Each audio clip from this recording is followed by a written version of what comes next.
Welcome viewers, click the red button to subscribe and press bell icon to get all updates.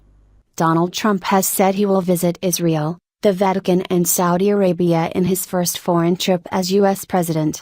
Mr. Trump will travel overseas in late May before heading to Brussels for a NATO meeting and a G7 summit in Sicily.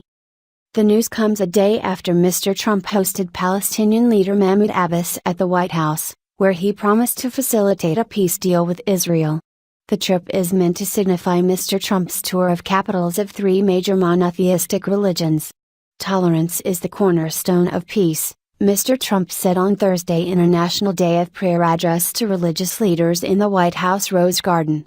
That is why I am proud to make a major and historic announcement this morning and share with you that my first foreign trip as president will be to Saudi Arabia, then Israel, then the Vatican in Rome.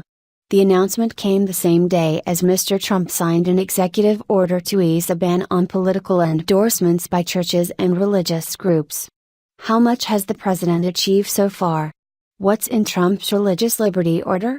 7 Ways the World Has Changed Under Trump analysis by Anthony Zurcher, BBC News, Washington. With visits planned to Saudi Arabia and Israel, including a meeting with Palestinian Authority President Mahmoud Abbas, Donald Trump is plunging feet first into the swirling waters of Middle East politics, where U.S. presidents dating back to Harry Truman have struggled to stay afloat. He thinks he's up to the task. It's something that I think is, frankly, maybe not as difficult as people have thought over the years, he said of Arab-Israeli negotiations during a White House meeting with Mr. Abbas on Wednesday. The trip could also allow the president to burnish his appeal to U.S. political constituencies, including Jewish and evangelical voters with his Israel stop, and Catholics through his planned audience with Pope Francis at the Vatican. During the Republican presidential primary campaign, Mr. Trump accused the pontiff of questioning his faith, which he called disgraceful. Foreign trips can often prove a challenge for even the most experienced politician, fraught with diplomatic pitfalls and unintended consequences. Mr. Trump, with his propensity for damaging off-script comments and actions, could have opted for a less challenging destination for his first trip abroad. Instead, he will sink or swim. Mr. Trump hosted Israeli Prime Minister Benjamin Netanyahu at the White House in February and met Saudi Arabia's powerful Deputy Crown Prince Mohammed bin Salman in March in Washington. But the president has previously clashed with Pope Francis over his anti-immigration rhetoric during the presidential campaign.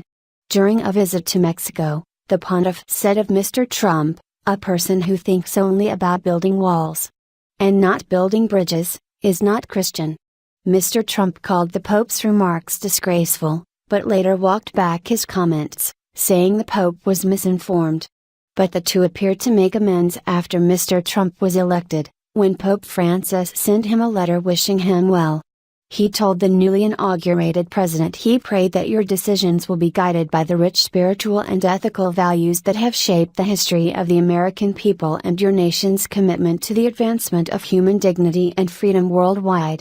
Mr. Trump will conclude his first foreign swing aboard with a NATO meeting in Belgium on 25 May and a stop in Sicily for the G7 summit the following day. The president, who campaigned on an America First platform, has avoided travel abroad in his first months in office. Former President Barack Obama had already taken 3 foreign trips at this point, visiting a total of 9 foreign countries.